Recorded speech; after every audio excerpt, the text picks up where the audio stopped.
Ya me encuentro con el doctor Julio Mendoza Valdivieso, como lo he anunciado. Él es oncólogo de profesión y con él vamos a hablar sobre el tema de la quimioterapia. Todo este proceso que para muchos pacientes les resulta difícil, pero parece ser que ahora poco a poco, como la ciencia avanza, los medicamentos ya no son tan dolorosos o digamos que nos pueda afectar tanto a nuestro sistema. ¿Cómo está, doctor? Bienvenido a Cara a Cara. Gracias, Karina. Aquí estamos para absolver las dudas de muchos televidentes, iba a decir pacientes.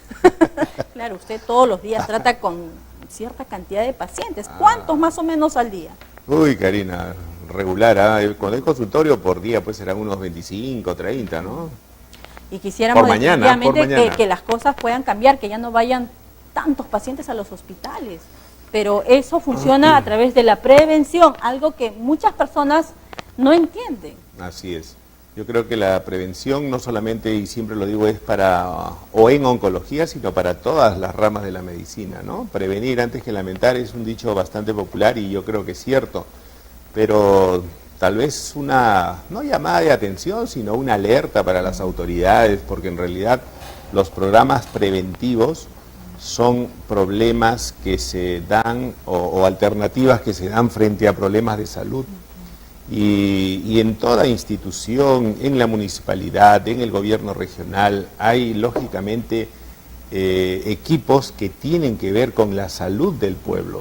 Y si nos damos cuenta, creo que muy escasamente o muchas veces en forma nula no se dan. Por ejemplo, a nivel de las municipalidades, ¿no? No hay una comisión, un equipo que se encargue quizás de formar estos equipos preventivos. Esto puede estar... Pero se destina un presupuesto para que se realice esa función preventiva. Entonces, a su parecer, no se realiza a cabalidad. No a cabalidad, sino yo creo que no se realiza. Ah, sencillamente no se hace. Realiza. O sea, si nos ponemos a pensar ahorita conversando contigo, yo no veo que la municipalidad de Ica en algún momento dice, pues bueno, ¿sabes qué? Tal día tenemos una campaña de prevención. No lo hacen. Y lo preventivo no solamente es pensar en equipos costosos, en exámenes costosos. Lo preventivo es quizás visitar, no sé, de un grupo social, un club de madres, ir a cargo. Me ofrezco, es más, me ofrezco, puede ir un médico, puede ir acompañado de una enfermera, una mañana, a alguna institución, darle algunas charlas, que yo creo que lo que nos quitaría es tiempo y palabras, más claro, no mucho gasto, ¿no? Falta entonces que las instituciones se preocupen en estos planes preventivos. Es cierto, todas las instituciones están involucradas en prevenir, sobre todo los gobiernos regionales, las municipalidades, no tan solo la provincial, sino también las distritales, pero nadie lo hace, nadie se enfoca en eso. Mira, Karina, por ejemplo, vamos a hablar de la misma municipalidad, de una municipalidad distrital. Los trabajadores de por sí tienen seguro, sí, todos. Entonces, ¿por qué no hacer un programa o una campaña de prevención y con la ayuda del hospital, del Seguro Social, de prevención para sus trabajadores? Una mañana o un día dedicado a despistaje de cáncer de mama. Entonces el médico con el equipo que se forme puede ir a hacer el examen clínico respectivo. Si nosotros vemos que clínicamente el paciente demuestra sospecha de alguna posibilidad, en este caso de cáncer de mama, teniendo seguro, uno mismo se encargaría de derivar ese paciente al seguro, hacerse el respectivo examen y se acabó. No es gasto ni siquiera en este caso para la municipalidad. Sí, hay muchas personas que trabajan en instituciones, ya sean públicas o privadas, que por un tema del tiempo no acuden a una atención médica. Y entonces son los responsables de estas instituciones quienes deberían de organizar y promover este tipo de actividades preventivas. Y sencillamente no lo hacen. Entonces hay tantas cosas por hacer con respecto al tema que usted menciona, las campañas de prevención, pero hay gente que no está interesada en el asunto. Por eso es que los pacientes llegan en gran cantidad a los hospitales. Usted atiende todos los días, me indicó, 25 pacientes. Así es. Por turno. Por turno. Pero si sumamos de todo el día... No, si hacemos 2 turnos de un día, serán pues 50, ¿no? 50. Y aparte los que ya están hospitalizados. Lógico. Muy bien, doctor. Una lástima, de verdad. Pero un llamado de atención, de verdad, para las autoridades. Hay que comenzar a trabajar de manera distinta en relación a la problemática de la salud. Todos están involucrados e inmersos en este asunto. Entonces, si piensan en realidad en proteger la salud de la población, de su gente que trabaja con ustedes, hay que empezar de repente por alguna solución, que es justamente lo que está mencionando el doctor Julio Mendoza Valdivieso. Y así hay tantas ideas. Nosotros si hacemos, en base a este tema que estamos tratando, si hacemos un comparativo, por ejemplo, el CIS que te brinda en cierta forma ayuda, y ojo que no totalmente, pero si tú haces un comparativo entre lo que el CIS gasta en tratar, vamos a decirle así, un cáncer, es mucho mayor a lo que gastaría en prevenir un cáncer, sino que lo que no se da es eso, ¿no? O sea, nos abocamos ya a los gastos cuando el problema está, pero no nos abocamos a gastar mucho menos en prevenir. Esa es la idea. Esta gestión, este periodo ya concluye, ya se van muchos alcaldes, se va el gobernador regional. ¿Qué se esperaría de los nuevos, de los que recién van a ingresar y que de repente desconocen por completo este asunto? Bueno, yo creo que como toda la población lo que esperamos de los nuevos es que cumplan lo que ofrecen, ¿no? Y ¿por qué no buscar equipos nuevos, buscar alternativas nuevas? En salud no solamente quien le habla, hay muchos médicos que están capacitados para poder al menos guiarlos, ¿no? Es inconcebible y lo digo abiertamente, se forman programas para el cáncer y ni siquiera, no diría por mi persona, pueden ser otros, pero ni siquiera llaman al especialista en el campo para tratar o dar alguna sugerencia, ¿no?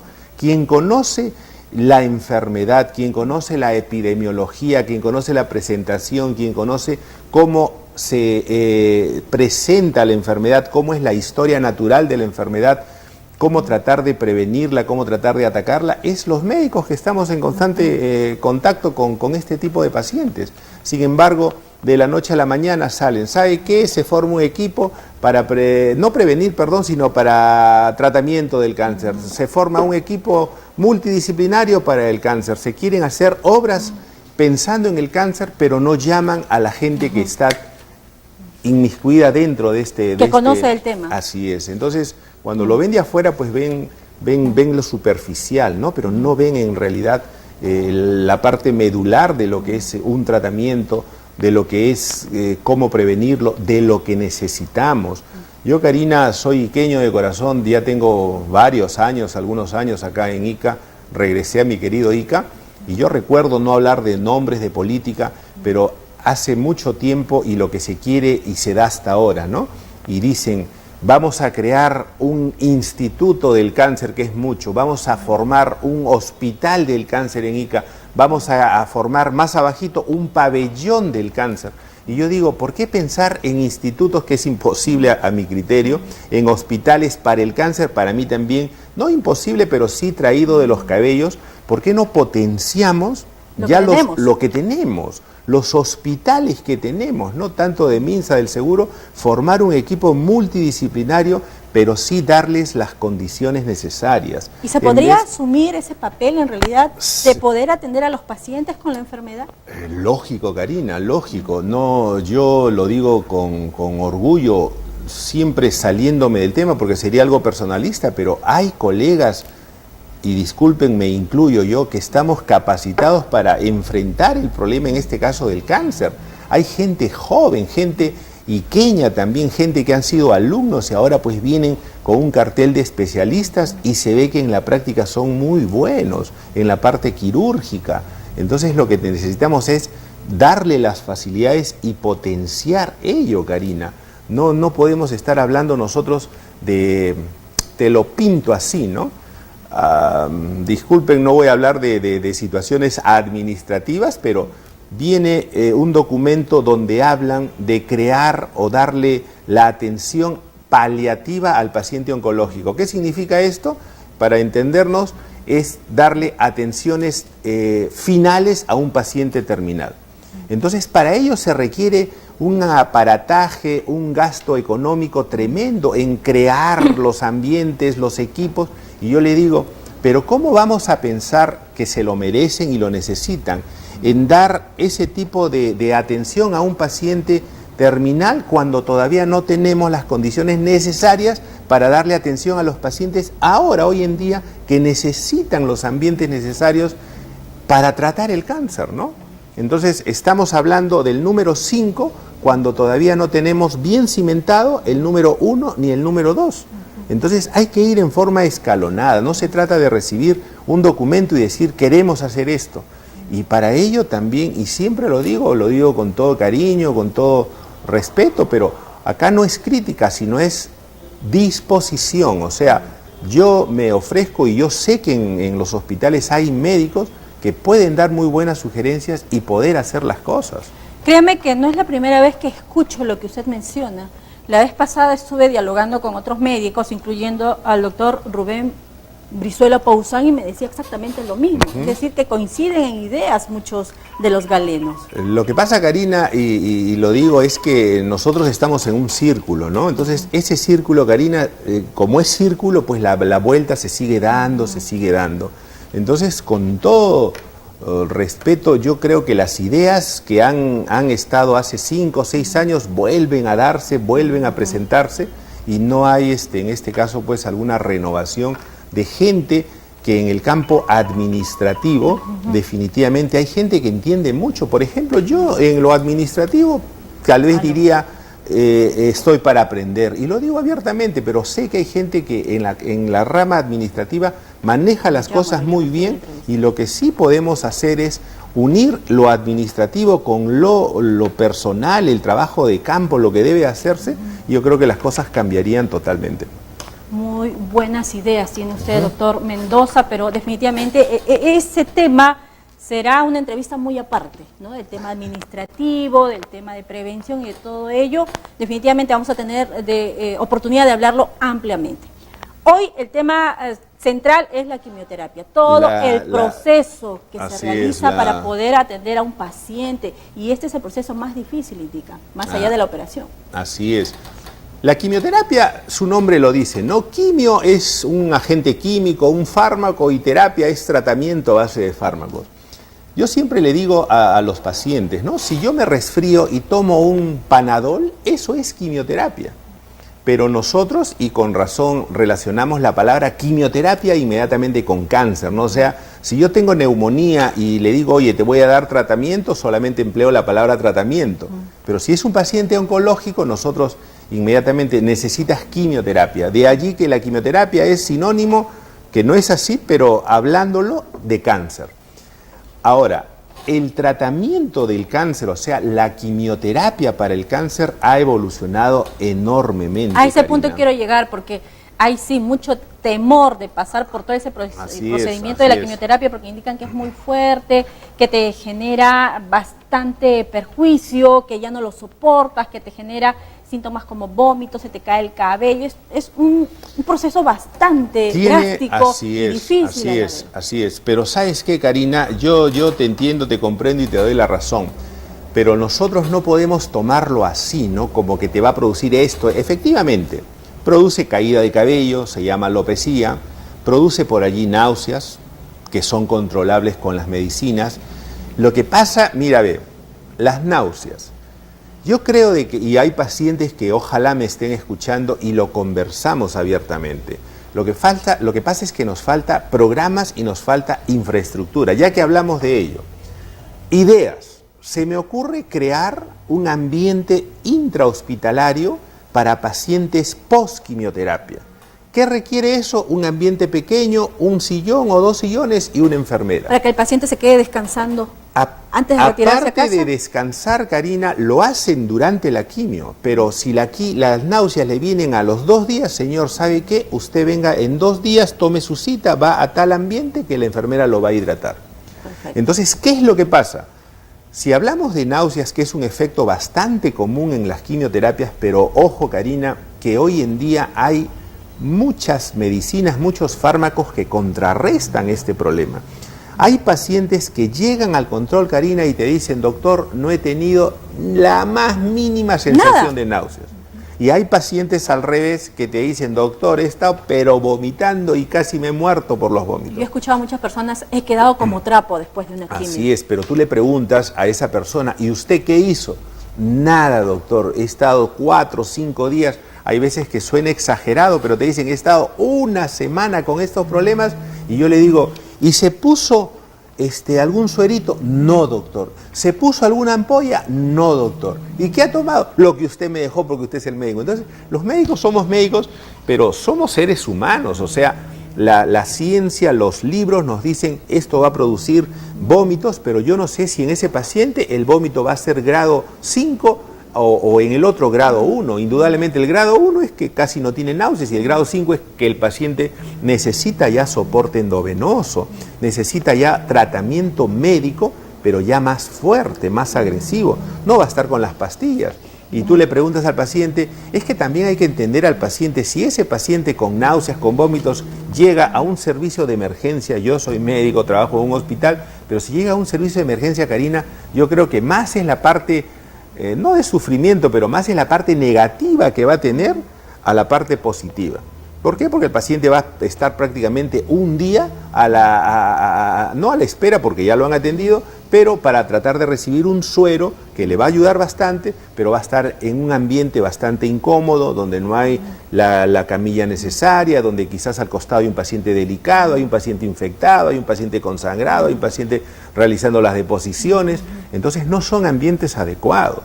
No lo son, definitivamente, en base a lo que... porque el paciente en ese instante lo que quiere es estar tranquilo, concentrado, de repente pensar en otras cosas, pero si ves a tu alrededor que hay pacientes que están siendo atendidos de forma inadecuada, otros están desangrando, otros, etcétera, etcétera, Así pues es. de todas maneras, si lo ves, te va a generar algo, ¿no? Y el foco infeccioso es grande. Entonces, si nosotros hablamos de quimioterapia, así como hablamos que uno de los efectos son las náuseas y los vómitos, otro de los efectos es, a nivel sanguíneo, la baja de defensas, que eso en realidad es lo más peligroso.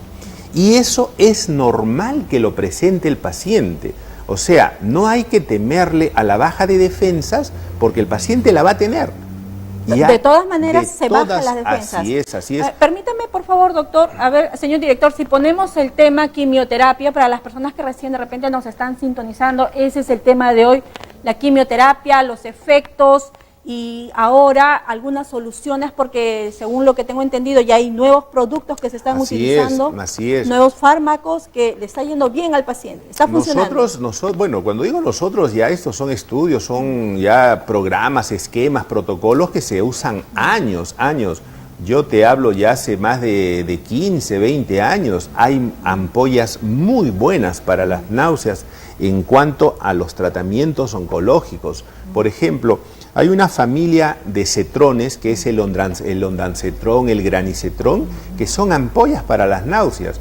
Si nosotros hacemos un comparativo, el Gravol lo conocemos todo el mundo. Una ampolla de ondansetrón que nosotros usamos para el tratamiento oncológico equivale más o menos a 5 ampollas de Gravol. O sea, si yo a un paciente que está hospitalizado, imagínate, le pongo 2 ampollas cada 6 horas, es como que si le estuviera administrando 10 ampollas de Gravol cada 6 horas, estamos hablando de 40 ampollas para las náuseas de Gravol. Entonces, esto lo digo con la intención, no que les va a hacer daño, no le hace absolutamente ningún daño al paciente.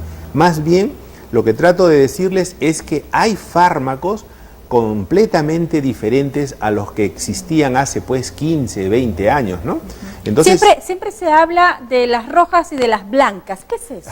Porque yo he escuchado pacientes que dicen, hoy me tocó la roja y la otra semana me van a aplicar ya las blancas. Sí, ¿sabes qué? Yo me disculpa que me sonría porque esto me hace recordar a mis pacientes. Pues no, me dicen, doctor, que la rojita, ¿cuál me toca, la roja o la blanca? Y yo le digo, mira, yo no sé, acá la quimioterapia parece un arcoíris porque en realidad no se trata de la roja y la blanca. Bueno, ¿me explica por favor acerca de la roja y la blanca en breve, doctor? Porque vamos a recibir la primera llamada telefónica. Usted también lo puede hacer a través del 2580-64, hacer sus consultas sobre la quimioterapia o en todo caso al celular 949-940262. Aló, ¿cómo está? Buenos días. Buenos días, señorita. Su consulta, Buenos días, señorita Karina. el ¿Cómo doctor está? está escuchando. ¿Cómo está? Buenos días. Buenos días, mi consulta era para preguntarle al doctor, una vez, yo soy una paciente oncológica, yo ya recibí la quimioterapia y la radioterapia, y actualmente estoy con las pastillas. Yo quisiera saber por cuánto tiempo tengo que tomar las pastillas. ¿Pero qué tipo de cáncer tiene usted? Perdón, buenos días, ¿cáncer a qué? ¿De mama? mama? Cáncer a la mama. Ajá. Las pastillas. Ya pasé por las quimioterapias, las radioterapias y ahora estoy tomando pastillas. Ya voy como 3 años tomando las pastillas. Así es.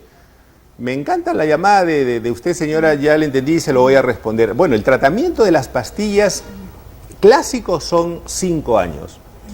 Ese es un tipo de quimioterapia también, o sea, la quimioterapia, como te decía al inicio, ha evolucionado tanto que tenemos el recuerdo de las quimios que se ponían solo en la vena, ahora no, hay en vacunas, hay a la vena, hay por vía oral.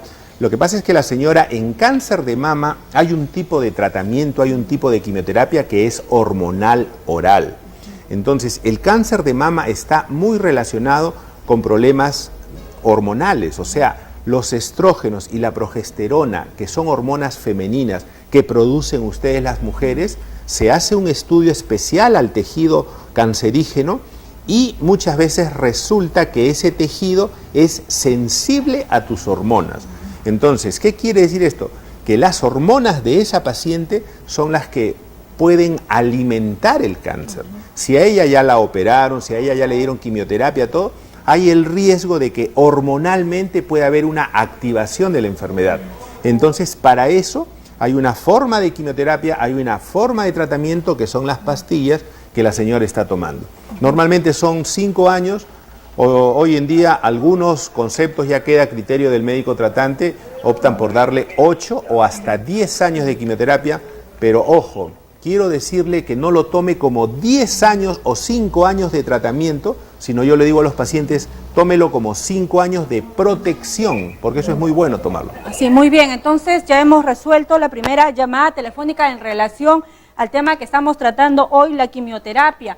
Hay personas que desde la semana pasada que han estado atentos al asunto que hemos abordado, que ha sido cáncer de mama, indicaron que hoy también iban a hacer sus interrogantes en relación a este tema y los he tenido anotados. Doctor, permítame por favor para llamarlos porque me dijeron, ni bien esté el doctor, por favor llámame porque quiero hacer una consulta por esta situación. A veces no son ellos, sino son sus familiares. Y es cierto, el papel que cumplen los familiares es muy importante. A veces ellos no saben qué hacer frente al familiar que está postrado en cama, otros que se hinchan por recibir la medicación, que ya han pasado por todo el proceso de quimioterapia. Una forma de prevención, ya que estamos hablando tanto de la prevención, se me ocurre, Karina, y me pongo a tu disposición, quizás 1 hora en base a preguntas nada más, ¿no? Porque hay una serie de inquietudes de los pacientes. Exacto. Y se pueden absolver por televisión. Perfecto. Aló, ¿cómo está? Buenos días. ¿Tu consulta, por favor? Buenos días. Quería hacerle una consulta al doctor Mendoza. Mi madre pasó por un proceso cancerígeno. Le detectaron fase 2 en el seno. Gracias a Dios le recetaron quimios, pero ella pasó por una serie de quimios, por ejemplo las rojas, las más fuertes, las blancas, y al final rayos, como 30 rayos y varios quimios. Pero el proceso, el doctor le dijo que estaba todo muy bien. ¿Qué sucedió luego? Se comenzó a hinchar, doctor. Ella estaba limpiando y sintió un dolor. Fue a la farmacia, compró un paracetamol y de ahí desencadenó todo. Se hinchó de tal manera que nunca detectaron qué tenía. Pasó por exámenes de tiroides, de todos los exámenes.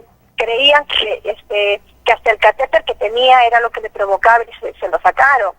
Ahora, doctor, último, recién le han dado los resultados y detectaron que tiene trombosis. Tiene trombosis tanto en la parte de la yugular y en una vena que va por el corazón. Doctor, mi madre no puede ver, ya la cara se le ha hinchado de tal manera, doctor, que hasta ni siquiera puede dormir porque se levanta en sobresaltos porque no puede pasar saliva ni comida, está hinchada, tan hinchada que los ojos se le han achicado, la cara la tiene dura, y la porque creo que la sangre no irriga. Esta persona en este caso es que su madre se ha hinchado. Lastimosamente es un problema de trombosis. O sea, la trombosis son coagulitos que a nivel de venas se presentan y puede dar un desenlace fatal, ¿no? Porque si el coágulo se desprende y recorre y se incrusta en pulmón, hay un edema agudo de pulmón, un infarto pulmonar y fallece. Igual puede ser a nivel cardíaco o cerebral, producirle un problema de derrame o hemorragia cerebral.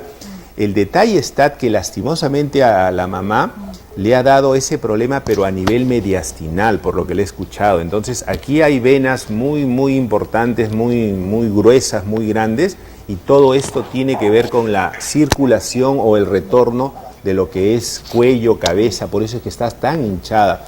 Ese definitivamente tiene que estar a cargo un manejo bastante fino, yo diría hasta por cardiología. Eso ya no lo maneja tanto el oncólogo porque ya son problemas de coagulación, puede ser el internista, también un internista bastante preparado, capacitado, pero el riesgo latente existe, ¿no? Existe el riesgo. Así es, tiene que estar en controles que lastimosamente, nosotros justo con una doctora nueva, se va a graduar, se está haciendo un trabajo de tesis de la trombosis en pacientes oncológicos, ¿no? Sí. O sea, no está demostrado si el trombo aparece por el cáncer o aparece por la quimio, definitivamente no.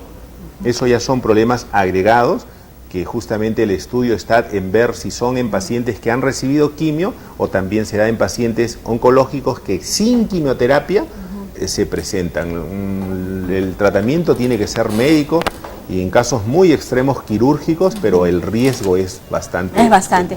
Doctor, vamos a seguir hablando sobre el proceso de la quimioterapia propiamente dicho, porque se nos va a quedar muchas interrogantes. Yo voy a rogar a las personas que deseen comunicarse con nosotros que esperemos un poco, por favor, unos minutitos nada más para continuar con las interrogantes.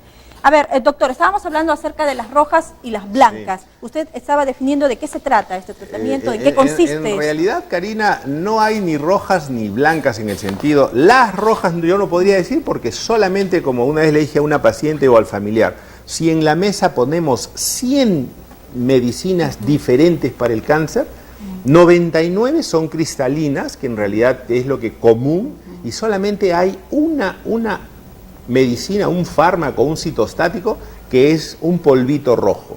Entonces, al diluir ese polvito rojo, lógicamente pinta el suero de rojo. ¿Qué es lo que pasa? Que esta medicina es la doxorubicina, se emplea para cáncer de mama, se emplea para linfomas, y el cáncer de mama es una patología, es un tipo de cáncer que hoy en día está a la vanguardia, a la cabeza, ojo a las mujeres. En esta semana y la semana anterior, están llegando pacientes nuevas y todos los días cáncer de mama operada en ICA, fíjate, por cirujanos, oncólogos, ginecólogos, oncólogos, operada, o sea, pacientes nuevos. Entonces, como hay mucho cáncer de mama, lógicamente la doxorubicina, que es la rojita, es el polvito rojo, se usa para cáncer de mama. Y las mujeres pues comentan, ¿qué te han puesto? Una rojita, una rojita. Perfecto. Y de allí nace el comentario que hay una roja y hay una blanca. Yo diría que si agarramos una población o un grupo de 100 citostáticos, solamente una de ellas es la roja y el resto hay blancas, pues, ¿no? O sea, son cristalinas. O sea, si a mí me dicen, doctor, me han dado la roja, ya yo sé que le han dado la doxorubicina, pero no hablamos de colores, ¿ah? En realidad... No de colores. Perfecto, doctor. Me están pasando varias preguntas en relación al tema que estamos abordando e indican, para un cáncer de mama, ¿por cuántas quimios tengo que pasar? Los esquemas son diferentes, pero los clásicos son 4 esquemas de adriamicina, ciclofosfamida, que es donde empleamos esa rojita que estamos hablando. Es cada 21 días, estamos hablando 4 meses, y de allí pasamos a una segunda fase de 8 meses a base de una droga que es el paclitaxel. Es lo clásico. Entonces, si sumamos en cantidades, son aproximadamente 12 y 4, 16 quimioterapias para cáncer de mama en un lapso más o menos de 8 a 9 meses. Otra pregunta es si indefectiblemente se va a caer el cabello con el proceso de quimioterapia. Hay drogas, hay medicinas que, ojo, no causan caída de cabello. ¿No? No, definitivamente. En cáncer de mama la rojita te va a causar caída de cabello, definitivamente. Y como hay muchos pacientes que tienen cáncer, lastimosamente cáncer de mama, entonces a muchos pacientes y a la gran mayoría le va a causar alopecia. Pero hay algunos, y los pacientes mismos se asombran cuando les están dando, ¿y por qué a mí no se me cayó el cabello? Porque tu patología, tu enfermedad y la medicina que estamos usando no causa caída de cabello. No causa, perfecto. Otra pregunta también que yo sí quería hacérsela, doctor, es, ¿con la quimioterapia se matan las células malas, pero también las buenas? Sí. La quimioterapia clásica, la quimioterapia antigua, que, ojo, cuando digo antigua no es que no se dé, es la que se sigue dando en neoplásicas, en el Revaliati, acá en ICA, en Oncosalud.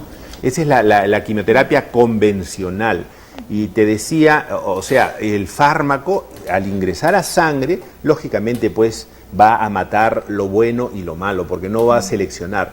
Pero te decía también que la quimioterapia ha evolucionado tanto que hoy en día tenemos los llamados biológicos, los medicamentos biológicos. ¿Cuál es lo grandioso de estos biológicos? Ahí sí, Karina, el biológico es un medicamento que entra a tu sangre y actúa como un buscador de células malignas. Las células malignas, para poder nosotros hacer uso de estos biológicos, en su membrana tienen una especie de antígenos, marcadores. Se le hace un estudio especial a ese tejido maligno de esa paciente y si las células malignas tienen estos marcadores, se usan los biológicos. Los biológicos al llegar a sangre actúan como buscadores, como anticuerpos, localizan esos antígenos y atacan y matan solo la célula maligna. Y ahí sí, no tocan y respetan los glóbulos blancos, no bajan las defensas, respetan los glóbulos rojos, no hay anemia. Entonces ya son tratamientos mucho más modernos, bueno, modernos no tanto, porque esto ya se está dando hace por lo menos más de 5 años. Los costos hace 6, 8 años eran altísimos, han bajado bastante. En Seguridad Social tenemos la oportunidad de brindarles este tipo de tratamiento a los pacientes, pero lógico, no es a todos, sino hay que hacer los estudios necesarios para ver si el paciente es tributario o no de utilizar esos medicamentos. ¿Y en todo tipo de cáncer, de todas maneras el paciente tiene que pasar por quimioterapia o no? No, si el cáncer normalmente es encapsulado, está en estadios iniciales, por ejemplo, cáncer de riñón, muchos pacientes el cáncer está dentro del riñón, el riñón tiene una cápsula, si no ha perforado esa cápsula, el paciente queda allí. En cáncer de mama, que se presenta a montones, disculpen la palabra, y todas las pacientes normalmente las vemos recibiendo quimioterapia, pero hay un cáncer de mama en estadio inicial. Por eso te digo, es muy importante la prevención y el diagnóstico precoz, el diagnóstico en el momento. Porque si nosotros, la glándula mamaria tiene un conducto y está la glándula, si el tumor está solo dentro de la glándula, que es chiquita pero solo ha crecido adentro, sacas esa glándula y ya no hay evidencia que esté por fuera, no se le da quimioterapia.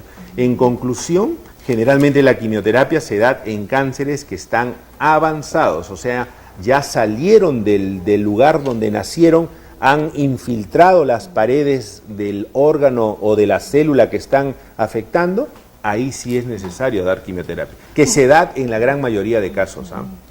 Bueno, usted también mencionó que se realiza la administración por vía endovenosa, por vía oral. Oral, así es. He visto también que colocan un catéter. El catéter es muy interesante, muy importante. Acá ya hay algunos médicos, porque eso ya es la parte quirúrgica que nos ayuda bastante a nosotros los clínicos en dar el tratamiento, sino que la quimioterapia, o sea, los citostáticos que empleamos generalmente son irritantes, ¿no? Entonces en muchas pacientes las venas se les inflaman, se les hinchan, venas ya un poco maltratadas. Lo que se hace hoy en día es, se busca una vena profunda y se coloca un catéter. La parte donde vamos a administrar la quimio queda por debajo de la piel. Entonces, cada vez que la paciente va a llevar a cabo su tratamiento, se usa solo esa entrada. Ya no hay necesidad de estar hincando a la paciente. ¿Sería lo más conveniente entonces por catéter? Sí, definitivamente. Eso en Lima, al paciente que lo requiere, en realidad se le pone el catéter.